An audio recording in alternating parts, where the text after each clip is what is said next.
Welcome to the second video of Unit 7. In this video, we are going to finish talking about Charlemagne, and then we are going to talk about feudalism in Europe, what it means, and what the effects were. So this is just a quick step back. We started talking about the Frankish kings in the end of the last video. We talked about Clovis, who converted to Christianity. He was leader of the Franks.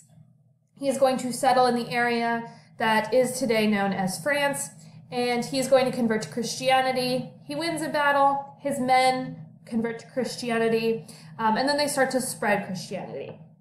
So after Clovis's death, Charles Martel, or Charles the Hammer, became the Frankish king. Charles Martel's army is the one who defeated the Muslim army at the Battle of Tours in 732 AD. Again, reminding you that this was the battle that stopped the spread of Islam into Europe, and instead Christianity became the major religion of Europe. So this battle had a huge impact on history. We also briefly touched on Pepin the Short, Charles Martel's son. He is going to bring religion and political power closer together when he is named king by the grace of God by the Pope. So we see Roman Catholicism, because a reminder from last unit, Roman Catholicism is led by the Pope. We see this connection between his power and the Pope giving him further power, and we'll see that continue.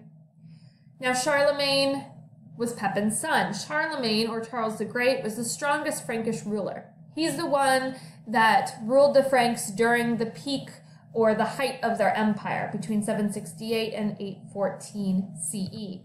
So we ended here where we looked at his empire, where it spread to. And so the darker purple here is what he received, and then he gained territories after he came to rule, increasing the size of the Franks, the Frankish Empire. He was a very hands-on ruler. He visited parts of his empire regularly.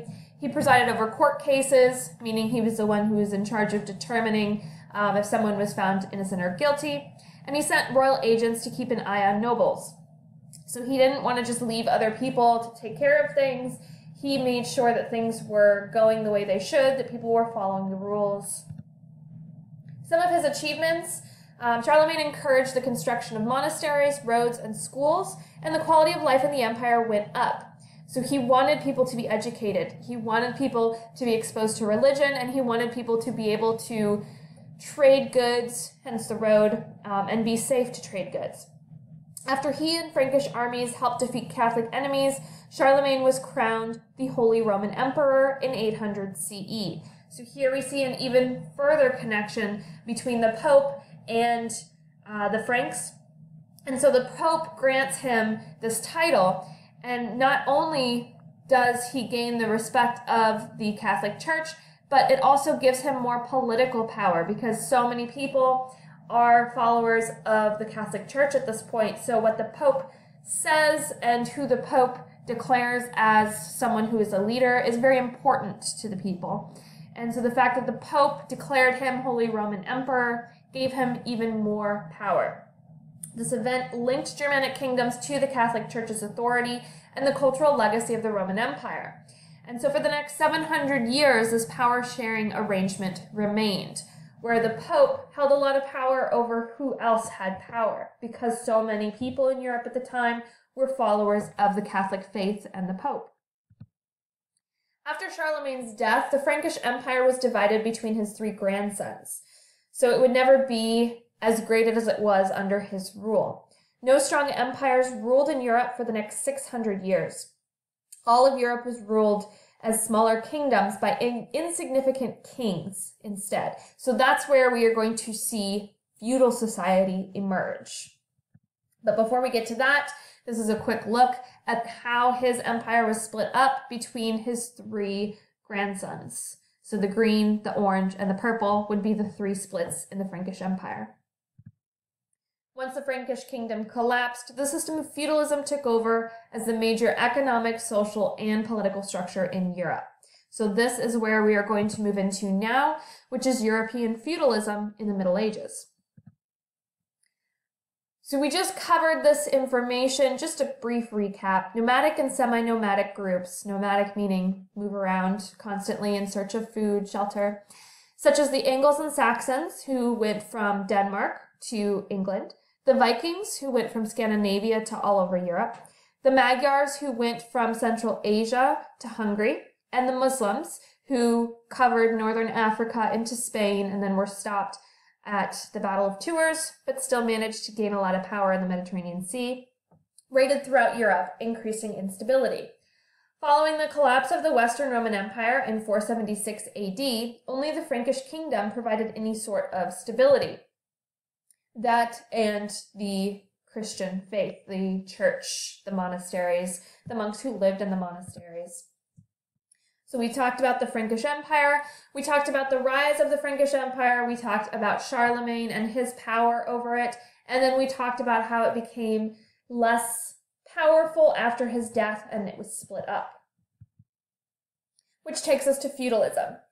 Fearing the invasion from barbarian tribes, many people agreed to protection arrangements with landowners. This system was called feudalism. So feudalism was a social and economic system in the Middle Ages where the king and the nobles were at the top, knights in the middle, and peasant farmers at the bottom. So I'm sure you've seen movies that kind of represent the ideas of the feudal system at some point in your life. And so we're going to talk about the specific jobs for each of these levels. But essentially the king was the landowner. He's the one who owned the land, and everybody else just lived on the land that he owned. Tenants-in-chief, those are the second level. Those are the ones who are going to control the land. The knights are going to protect the land, and the peasants are going to work on the land. So these are other terms that represent each of the different levels. Kings, nobles, knights, and serfs are actually going to be at the bottom. A vassal is someone who is provided land to do something with from somebody above them. And so in this chart, the vassals are represented by the serfs or the peasants at the bottom because they were given the land to farm. Even though they only work on it, they don't actually own it. Each medieval village was mostly self-sufficient. Self-sufficient meaning not requiring aid from anyone else. So not a lot of trade happened. They farmed their own food, they chopped their own firewood, they quarried their own stones, so everything that they needed they had right there on the land that was owned by their king. So a wealthy landowner or a lord or a king would grant land. Land was considered a fief, that's just a name for the land, to a lower class people, vassals.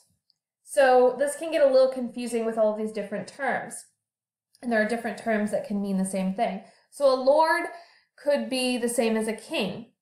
A fief is always going to be a piece of land, and a vassal can be anyone underneath the lord. So a vassal is somebody who receives the land from somebody above them.